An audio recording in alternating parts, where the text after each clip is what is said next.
दोस्तों, आपको एक रोचक कहानी बताने जा रहे हैं। यह कहानी एक लड़की की है। उसका नाम शालिनी था।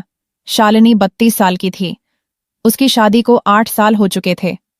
उसका पति विवेक विदेश में सॉफ्टवेयर इंजीनियर था और साल में सिर्फ 10-12 दिन घर आता। शालिनी का घर बड़ा था, 2 मंजिला, पुराने जमाने की हवेली जैसा।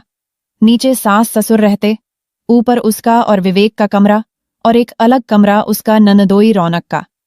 रौनक 23 साल का था, MBA की तैयारी कर रहा था। लंबा चौड़ा गोरा और हमेशा हेडफोन लगाए किताबों में डूबा रहता। वह नीचे सिर्फ खाना खाने या जरूरी काम से आता। शालिनी जब भी उसे देखती, उसके मन में एक हल्की सी कंपी होती। वह खुद को समझाती कि यह गलत है, लेकिन नजरें फिर भी उस पर टिक जातीं। शालिनी दिन में बच्चों को ट्यूशन पढ़ाती। ड्राइंग रूम में बड़ी टेबल, चारों तरफ कुर्सियां, दीवार पर व्हाइट बोर्ड। बच्चे आते, पड़ोस की रिया, आरव, तनिष्क, माही। रौनक भी आता, लेकिन सबसे आखिर में। वह शांत बैठता, सवाल कम पूछता, लेकिन जो पूछता सोच समझ कर। शालिनी उसे बाकियों से ज्यादा समय देती।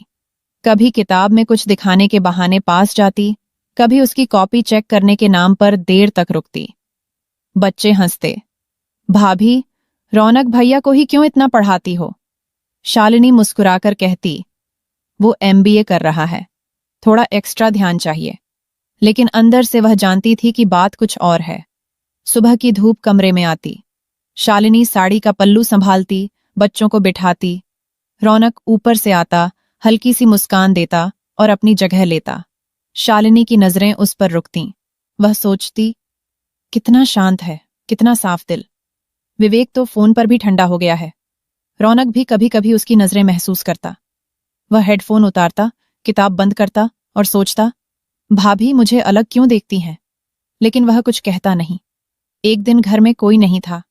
सास ससुर गांव गए थे। ननद की शादी की सालगिरह थी, वह भी चली गई। बच्चे शाम को 4 बजे आने वाले थे। रौनक ऊपर अपने कमरे में था।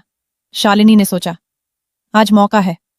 उसने सीढ़ियां चढ़ी, ऊपर पहुंची और धीरे से दरवाजा खटखटाया। रौनक, जरा नीचे आना, कुछ जरूरी बात है। रौनक ने दरवाजा खोला। क्या हुआ भाभी? शालिनी ने मुस्कुराते हुए कहा, नीचे चलो, बताती हूं। वह उसे नीचे ले आई। ड्राइंग रूम की बजाय एक छोटे से स्टोर रूम में ले गई, जहां पुरानी किताबें, बक्से और एक छोटी सी खिड़की थी। शालिनी ने दरवाजा बंद किया, लेकिन कुंडी नहीं लगाई। वह रौनक के सामने खड़ी हो गई। उसकी सांसें तेज थीं। रौनक, मुझे तुमसे कुछ कहना है। रौनक ने हैरानी से पूछा, क्या बात है भाभी? शालिनी ने गहरी सांस ली। तुमने कभी महसूस किया कि मैं तुम्हें बाकियों से अलग देखती हूं? रौनक की आंखें चौड़ी हो गईं। वह पीछे हटा। भाभी, आप क्या कह रही हैं? शालिनी ने पास आकर कहा, मैं अकेली हूं, रौनक। विवेक भाई साल भर बाहर रहते हैं। मैंने तुम्हें देखा है, तुम मेहनती हो, सच्चे हो और मुझे अच्छे लगते हो। रौनक का चेहरा लाल हो गया। वह बोला, भाभी, यह गलत है। आप मेरी भाभी हैं, मैं आपका सम्मान करता हूं। शालिनी ने हाथ बढ़ाया। बस एक बार, रौनक, कोई नहीं जानता, मैं बस तुम्हारे करीब होना चाहती हूं। लेकिन रौनक ने उसका हाथ झटक दिया। नहीं भाभी, ये पाप है, मैं ऐसा नहीं कर सकता। वह दरवाजे की ओर बढ़ा। शालिनी की आंखों में आंसू आ गए। वह फूट फूट कर रोने लगी। मैंने गलती की, रौनक, मुझे माफ कर दो, मैं बस अकेली थी। रौनक रुक गया। उसने पीछे मुड़कर देखा। उसकी भाभी रो रही थी। उसका दिल पसीज गया। वह पास आया और धीरे से बोला, भाभी, रोइए मत, मैं समझता हूं, आप अकेली हैं, लेकिन यह रास्ता गलत है। रौनक ने शालिनी को सांत्वना दी। आप मेरी भाभी हैं, मैं आपका भाई बनकर साथ दूंगा, बात करने को, मदद करने को, लेकिन इससे आगे कुछ नहीं। शालिनी ने सिर झुका लिया। मैंने बहुत गलत सोचा, मुझे शर्मिंदगी हो रही है। रौनक ने कहा, भाभी, आप बहुत अच्छी हैं, आपने मुझे पढ़ाया, समझाया, लेकिन यह चाहत, ये हमें बर्बाद कर देगी। शालिनी ने आंसू पोंछे और बोली, तुम सही कह रहे हो, मैंने अपनी कमजोरी को हावी होने दिया। उस दिन के बाद शालिनी और रौनक के बीच एक नया रिश्ता बना, सच्चा भाई बहन का। शालिनी ने अपनी भावनाओं पर काबू पाया। उसने विवेक से खुलकर बात की। विवेक ने वादा किया कि वह जल्दी घर आएगा और दोनों साथ में समय बिताएंगे। शालिनी ने ट्यूशन में और मेहनत की। उसने अपने अंदर की खालीपन को पढ़ाई, बच्चों और परिवार से भरना शुरू किया।